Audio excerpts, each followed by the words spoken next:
Greek myths also explore difficult subjects about abuses of power and human weaknesses. Being able to explore questions such as what makes good leadership and how to resist state fascism allows audiences to reflect on those issues in relation to particular, local events at one remove. Related to this is what the novelist Ralph Ellison called enlargement. Myths enlarge people and literary characters when they overlay them with attributes and accomplishments from the figures in the ancient tales. As scholar Patrice Rankin explains, casting his characters as figures from ancient myth enabled Ellison to construct his characters from outside of a limited contemporary framework. This gave them possibilities that transcended the limitations that society placed upon them. Seeing a character or person through a kind of dual vision, as himself and in the role of a figure from myth, gives the reader an enhanced prism through which to understand them. An initiative run by one of my colleagues, Michael Morgan, is a good illustration of this. The Odyssey Project teaches the myth of the return journey from war of the Greek hero Odysseus to a class of incarcerated youth and undergraduates. The students are asked to explore how episodes from the myth resonate with their own experiences. They find powerful the idea that Odysseus makes terrible mistakes that have devastating consequences for his crew, but remains a hero and manages to return home after many years. Perhaps they can be and do something similar if they see themselves as a kind of Odysseus, or Telemachus, or Circe. There are many possibilities. Using myth to enlarge their lives gives the students a different sense of who they are and what they can achieve. Antigone's myth does not end well for anyone, but we'll save that problem for the end of this book. For now, I want to dwell on the courage and endurance of Antigone's character. She risks everything for a cause that she believes in, and refuses to be cowed either by powerful politicians or by what anyone else thinks.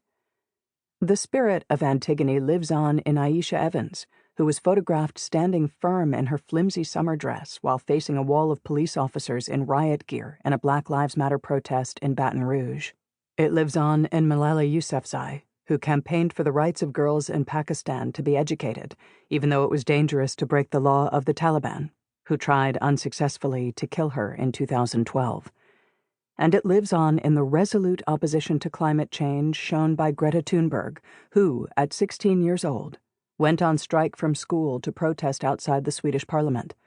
Once a lone figure with a cardboard sign, now the inspiration for a global movement. The girl against the world scenario has a glamorous appeal. We like it when the underdog triumphs.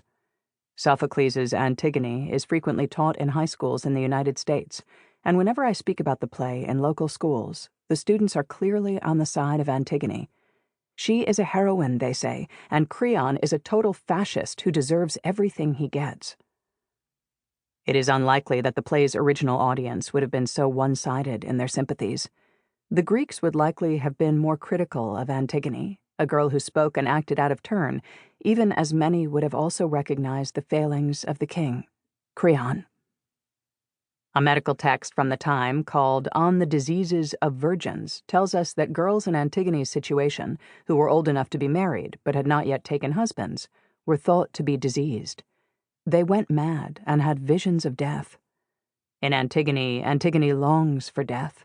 She obsessively imagines her own death and tells us that she welcomes it. Much is also made of the fact that she is unmarried, despite being old enough to be married. Her name is a clue. It can mean against, anti, procreation, goni. The medical text gives us a new frame through which to understand Antigone's resolve. Instead of seeing her as a heroine who is determined to do the right thing, even if she risks being put to death, we now see her as showing symptoms of the disease of young girls as dysfunctional, unhinged, mad.